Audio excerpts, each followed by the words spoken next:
8-year-old Bellen Woodard started a movement, More Than Peach, and now she is an author of the book More Than Peach, Changing the World One Crayon at a Time. Welcome to the show. She's now 11, CEO, crayon activist, Bellen Woodard. Welcome. Hello. Hello. Listen, first of all, we always talk about this show and this entire channel being about action. To color is the most, like, I have an adult coloring book because I like, that's, you just want to be able to zone out and color. I color all outside the lines because I'm different and I love it. But for someone to ask you for a skin colored crayon and you inherently at 8 years old knew that they meant peach, why did you know that? I knew that because I've been hearing that for just as long as in elementary school. It was just something that we all just gotten used to, and we just kind of knew what to do. It was just kind of something that was just normal for us. Were your teachers peach colored? Yes. Okay, so that became skin colored for everyone, but you're not peach colored. What color in the coloring book? Because I remember the giant 64 one with the sharpener in the back, but I know probably your generation is probably like 130 something with the sharpener in the back. What color most matched your skin tone? I just always use the brown crayon. And when you talk to your mom, Tasha, about this, I'm sure you came home and shared it, and she told you to, well, do something. What did you know to do?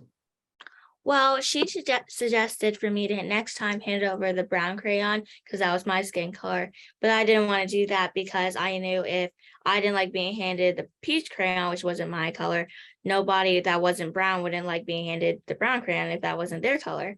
And so I told my mom next time I'm going to ask what color they want because it could be a number of any different beautiful colors. And I actually thought about it really hard. And so that's the solution I came up with, and it actually worked, and my teachers started saying it, and then my classroom, and then eventually my whole school.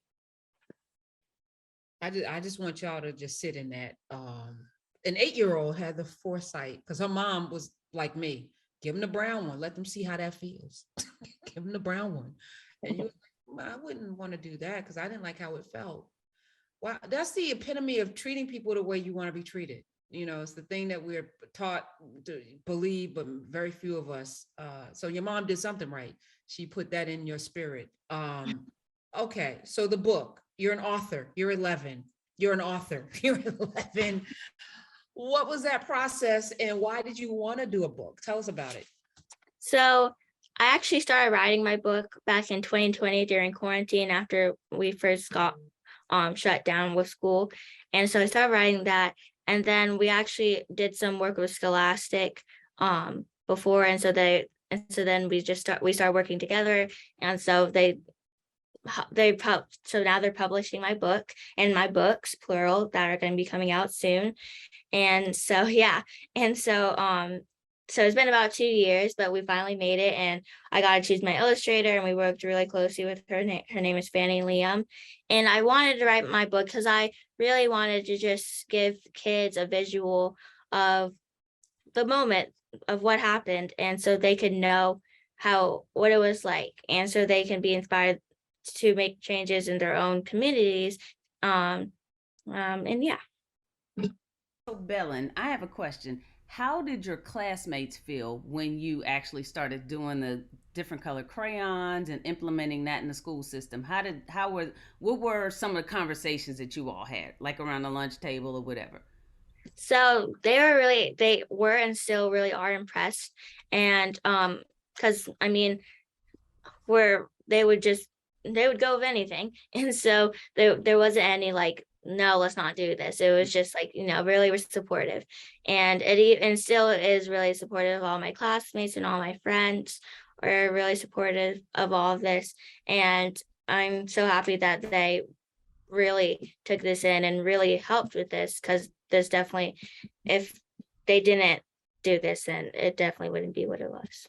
Yeah, I'm happy that you did that. I know that Karen's got something else to say, but I'm really happy that you did that because what that does for not just young people but adults, because I like Karen, I like to color, and I do a lot of like self-care days and therapy where I'm just coloring, and you get to the brown pencil, and sometimes the brown is the wrong color brown for a cafe au lait type girl. And so I'm glad that you had the foresight to create this. So I'm really proud of you. I know you don't know me, but I'm exceptionally proud The of you. brown color was a bit too dark for me, so See, see, yeah. And so it's just different things like that where even how they described the other crayon is peach, but the brown one was brown. It wasn't chocolate, it wasn't cacao. It was brown. And so I'm glad that you were able to say, "Hey, let's create a plethora of colors." So I'm honored to even meet you. I'm impressed. And she's not lying. When she saw that you were coming in, she geeked out. And I was She did. She was like, "Oh my God, I can't believe it." Bellen Woodard is her name. The book is called More Than Peach: Changing the World One Crayon at a Time. It is a picture book. It is a children's picture book. I was talking about celebrities now getting into the children's book market. Children should be writing children's books. People who have a vested interest in the furtherance of the education of their compadres should be writing book. So I'm extremely excited about this, and I want everyone to go get the book. As we are in Nubia building the libraries for our children, this should be in it. We should all make sure that Ms. Bellen's book is in the children's library. Now, the opportunity to write a book or books, what other opportunities have come as a result of you taking a stand? well, I also have I also have my skin color crayon and color pencil line, and I actually created it because I knew that years ago there was, whenever you looked at the peach, it wasn't called peach, it was actually just called flesh.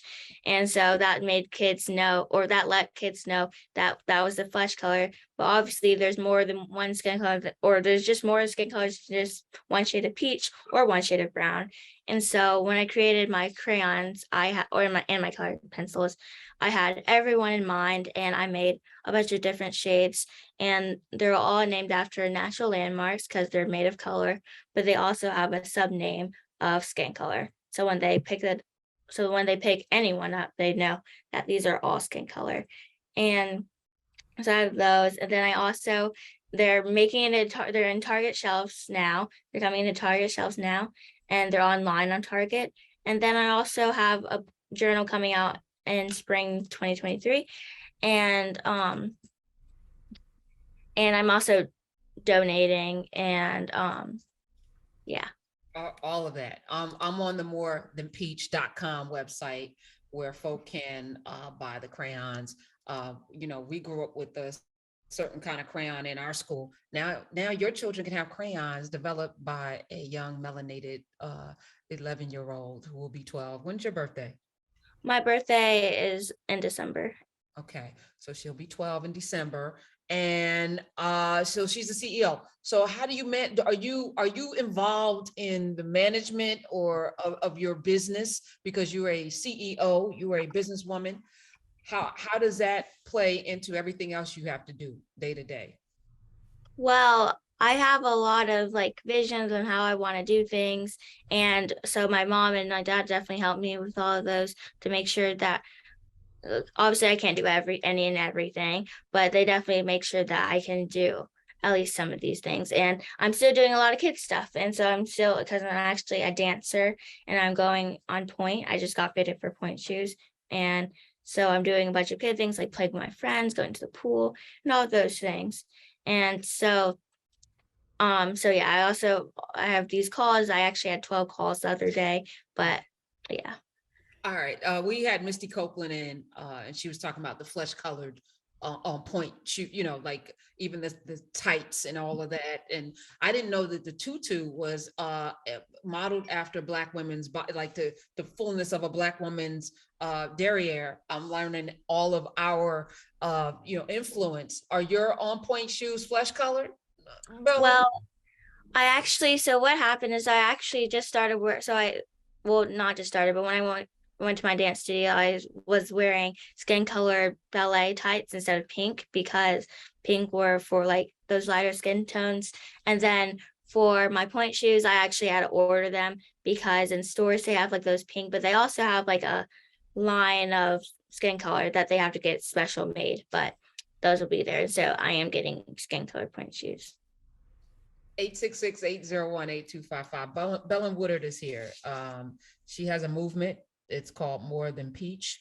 She has a book, More Than Peach, Changing the World One Crayon at a Time. She's a CEO. She's 11. Dr. Jeri, you have something else? You know, I got a question. Come on in.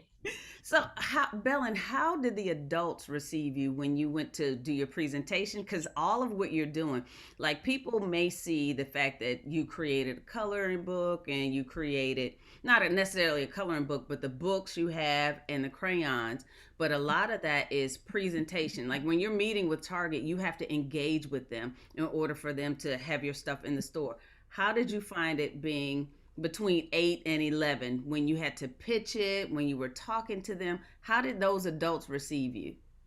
So I've gotten used to talking in large crowds. I actually just talked in front of about 4,000 teachers back in June.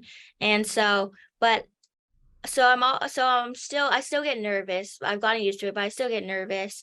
But I know it's an important message, and adults, they're definitely, and especially teachers, are really supportive. And so when I was actually talking to those 4,000 people, there were 4,000 teachers. And so, yeah, and so all the adults are really supportive, and especially when I'm on these calls with Target and Scholastic, I always have to really spread the message of what I'm trying to get done here. And we've worked really closely with both of them, but you still have to, kind of just sell it.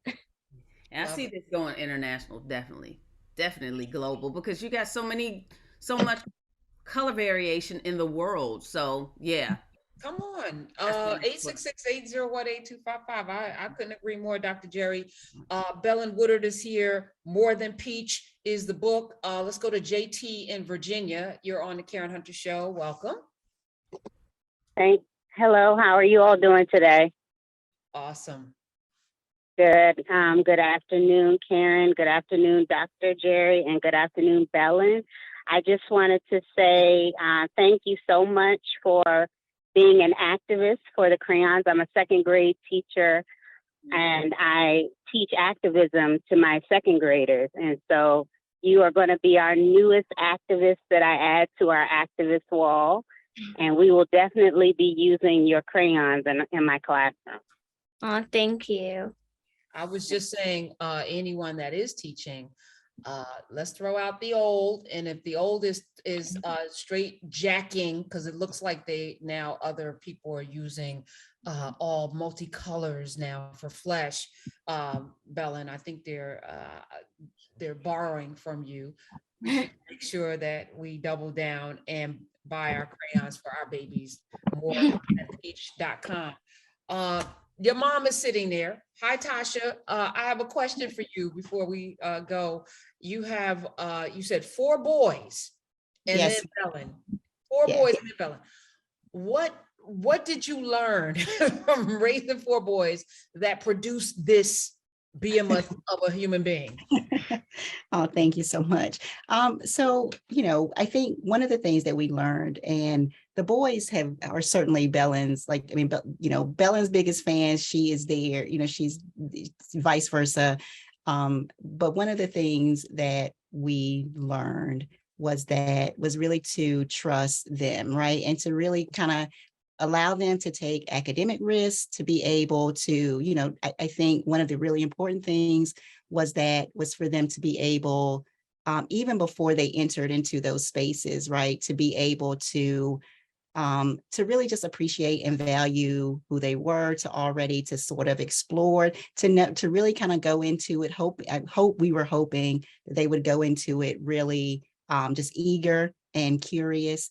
And I do think that one of the reasons why, so the boys were able to do that, and Bellen can also tell you, like, she's the 3rd one of them, actually the 4th one of them to have skipped a grade. So, so they were, very, I think, kind of comfortable in the skin that they were in.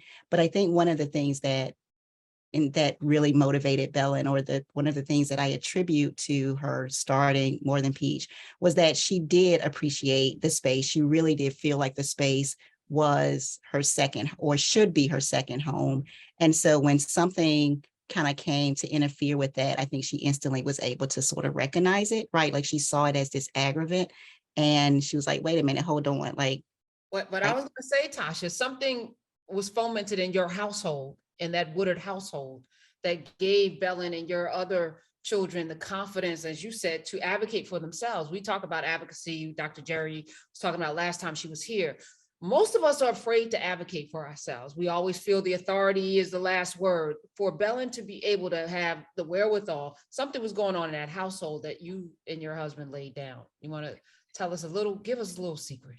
Something. well, again, I think again, just sort of the, we certainly talked to them about, about appreciating who they were, like lended value to them, supported their ideas.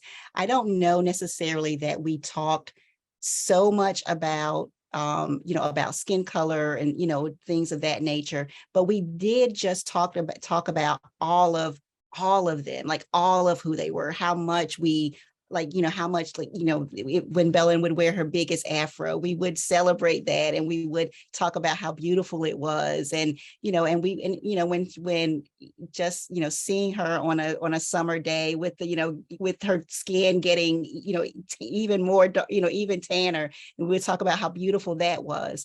And so I just feel like we were always conscious. And, and all of the other things too. We're talking about, when she started reading it too, we celebrated that, and we made sure that we poured more books into her.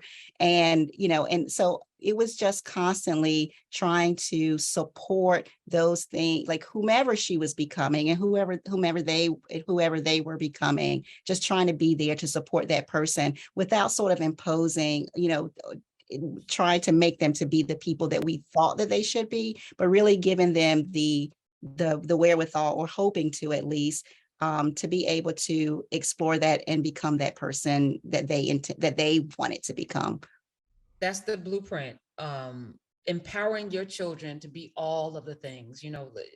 Tasha, hats off, kudos, thank you for modeling, because what you've been able to accomplish here is a free child who will be a free adult, who will not be constrained to just be a businesswoman, or just, be an author, or just be a dancer. She's going to be all of the things she wants to do, because you gave her the wings to do it.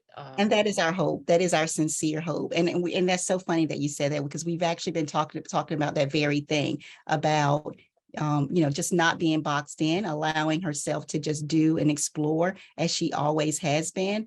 And I think she really, truly, like, she gets that very, very sincerely, just, very, with just, to her core. So I certainly do hope that for her.